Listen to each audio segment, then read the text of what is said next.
Vamos agora iniciar a resolução da prova de Química, começando com a questão de número 53, da prova da primeira etapa do CIS 2020, e diz assim: uma mistura gasosa comercializada em cilindros pressurizados é empregada em câmaras de atmosfera artificial para a cultura de células em pesquisas científicas. Ela é constituída por nitrogênio, hidrogênio e gás carbônico.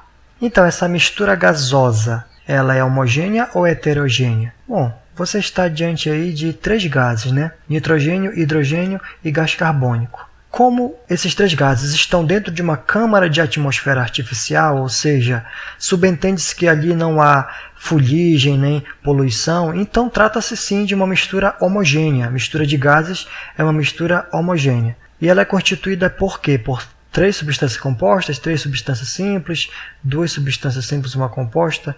É o seguinte, o que é uma substância simples? É aquela formada por um único tipo de átomo, ou seja, apenas um elemento químico presente na molécula. Então você observa aí que o nitrogênio e o hidrogênio são duas substâncias simples, e o gás carbônico é uma substância composta, porque é formada por dois átomos diferentes, né? Então você tem aí a resposta: duas substâncias simples e uma composta, dando, portanto, aí a sua alternativa, a letra C. Agora, para responder as questões de 54 a 57, ele pede para lermos um texto aqui, né? Vamos então proceder à leitura. A medicina emprega diversos tipos de materiais biocompatíveis para a confecção de implantes, fios de suturas, válvulas artificiais, etc. Um tipo de material cerâmico especial, a vitrocerâmica, foi desenvolvido para uso em substituição e estimulação do crescimento de material ósseo no corpo humano, com a vantagem de apresentar alta resistência mecânica. A tabela apresenta as substâncias químicas empregadas na preparação desse material.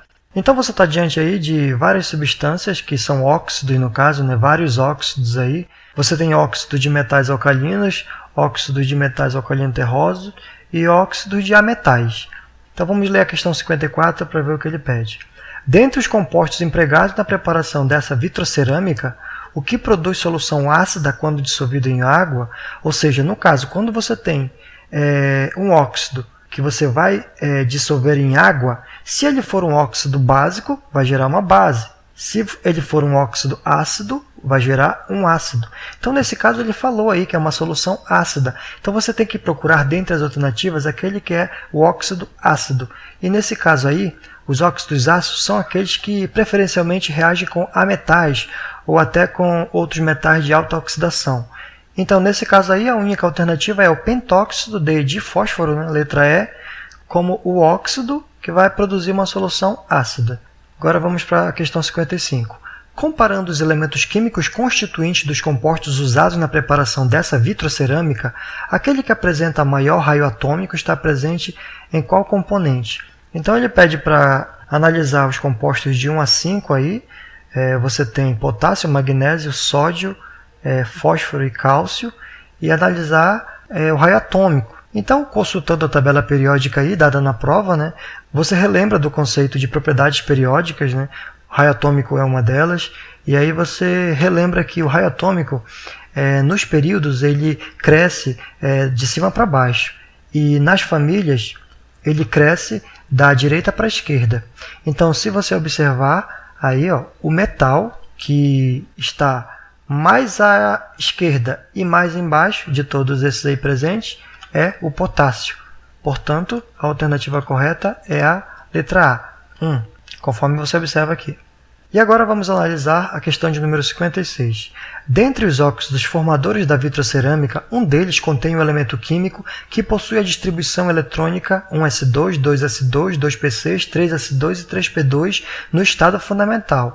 Na formação de 100 gramas dessa vitrocerâmica, a massa do óxido que contém esse elemento, qual é? Então é o seguinte, se você analisar essa distribuição eletrônica aí de Linus Pauling, você soma esses coeficientes aí superiores, que você vai ter exatamente o número de elétrons que foram distribuídos. Quando o átomo está no seu estado fundamental, o número de elétrons corresponde ao número de prótons, que por sua vez corresponde ao número atômico. Então você tem aí o valor do somatório igual a 14, dando, portanto, o elemento químico silício. Consultando a sua tabela, você observa que ele possui aí uma massa que vai ser empregada para a preparação da vitrocerâmica de 46 gramas. Portanto, a resposta correta aí é a letra E. Agora, lendo a questão 57.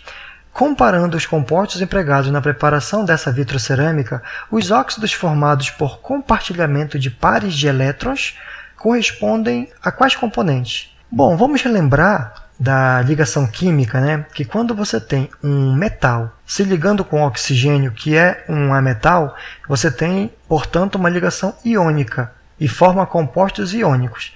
Se você tiver um ametal ligando com ametal, você vai ter um composto molecular. Então você observa aí na tabela que o pentóxido de fósforo, né, e o dióxido de silício são os compostos que fazem compartilhamento de pares de elétrons. Então a resposta correta aí é a letra D. Então, já que eles fazem ligação covalente com compartilhamento de pares de elétrons, formarão, portanto, um composto molecular.